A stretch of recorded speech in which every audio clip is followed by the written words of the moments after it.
Je vous propose d'aller à la rencontre de Xavier. Xavier a travaillé en Afrique et a été marqué par les ravages engendrés par l'exploitation de pétrole. Aujourd'hui, il espère présenter sa voiture 3 roues, 3 places, 100% électrique et 100% belge au prochain salon de l'auto.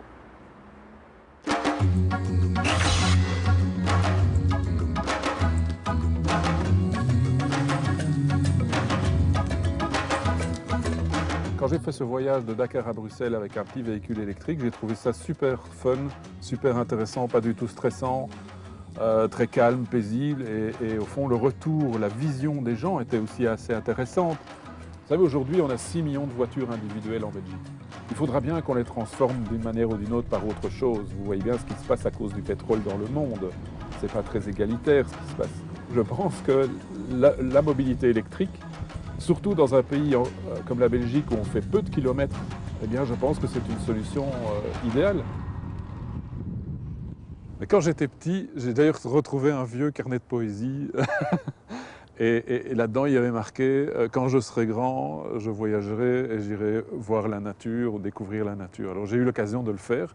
J'ai beaucoup voyagé, donc j'ai eu l'occasion de aussi côtoyer des populations qui ne demandaient pas plus à la Terre que ce que la Terre pouvait donner, donc il y avait beaucoup moins d'impact. Nous, chez nous, c'est tout à fait différent. Non seulement on mange notre terre, mais on mange la terre des autres. Par rapport à l'aérodynamisme, on a eu quelques indications là, de l'Institut von Karman, et ça se traduit comment? Mais par rapport ici à derrière, où on était déjà dans cette version avec un petit décrocheur d'air, ils avaient proposé de faire la même chose latéralement. Et donc ici, pour le moment, si tu veux, on a une forme qui est un peu plus enfoncée sur le panneau arrière, qui fait qu'on va décrocher plus facilement en l'air. Et pour le tableau de bord en plastique recyclé, tu as pu voir comment réduire un petit peu le volume ou tu penses que ce sera possible? On pourra réduire la hauteur, qui devra venir par rapport au pare-brise. Notre but est bien évidemment de commercialiser, de mettre cette voiture le plus rapidement possible sur la route, bien évidemment. C'est ça le but. Il faut qu'on fasse cette démonstration que ça peut fonctionner. Il y a déjà beaucoup de sociétés et de gestionnaires de flottes, de collectivités qui sont intéressés par le produit. Parce que ce véhicule est léger, il va consommer nettement moins. Il y a une transmission sur la roue arrière en ligne directe. Donc on va consommer quand même nettement moins, ce qui veut dire qu'on va charger plus rapidement. Donc je pense qu'on sera tout à fait concurrentiel sur le marché. Xavier est quelqu'un qui va, je pense, jusqu'au bout de ses idées. Donc c'est une personne qui, quand il a une idée, il sait s'entourer de différentes compétences. Bonjour Gabriel. Salut. J'ai vu avec IOL, les designers, à propos de l'intégration des écrans. Donc, avec la fibre optique, on va gagner quoi par rapport à un véhicule thermique classique? 4 km à peu près. Donc il y a 4 km de câble, donc entre 30 et 40 kg de masse de cuivre. Ouais, c'est pas mal. Et on ramène toutes les commandes alors à l'écran à l'écran central. Voilà, ça c'est au démarrage de la voiture.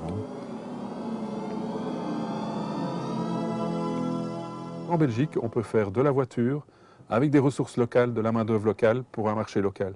Donc réduire l'impact environnemental des transports de toutes ces pièces qui peuvent venir à gauche, à droite. En Belgique, on a des ressources. On a par exemple du lin pour faire des carrosseries. On a de l'acier à recycler. D'ailleurs, toute la vallée de la Meuse est pleine d'usines qu'on pourrait démonter. Moi, je l'ai converti d'ailleurs visuellement en châssis tubulaire. Bonjour Eric. Oui, bonjour Xavier. Ça va? Ça va. Tu as fait un choix pour les matières? On a présenté quelques échantillons ici, où là je propose d'avoir de la feutrine pour les fonds de caisse parce que c'est quelque chose de plus épais et l'on arrive à avoir un matériau assez compact. Et si on veut faire la carrosserie, je proposerais plutôt une structure qui est plus chaude, plus attirante. Et là je propose d'utiliser de la mousse PET qui est des bouteilles recyclées. Et tu es en train de fraiser une pièce pour le moment ou... Oui, on fait les premiers essais d'une pièce ici pour pouvoir lancer la production par la suite et on le fait sur la fraiseuse. Donc voilà les premières formes de pièces On attend les fichiers du designer qui va nous arriver et qui nous permettront d'usiner la pièce d'ici à un mois, on espère au maximum, pour pouvoir lancer les premières pièces en fabrication. Évidemment, on ne va pas révolutionner la planète, on le sait très bien. D'ailleurs, la mobilité électrique existe depuis longtemps. Je suis à bord d'un véhicule qui date de 1975, qui correspond à une crise pétrolière. C'est très pratique, c'est comme au fond un jouet d'enfant, on met une pile et puis on est reparti. C'est quand même assez génial. Mais dès qu'il y a une Icar qui sera prête, je serai très heureux d'en profiter, de faire mes 300 km d'autonomie pour ce que j'ai à faire.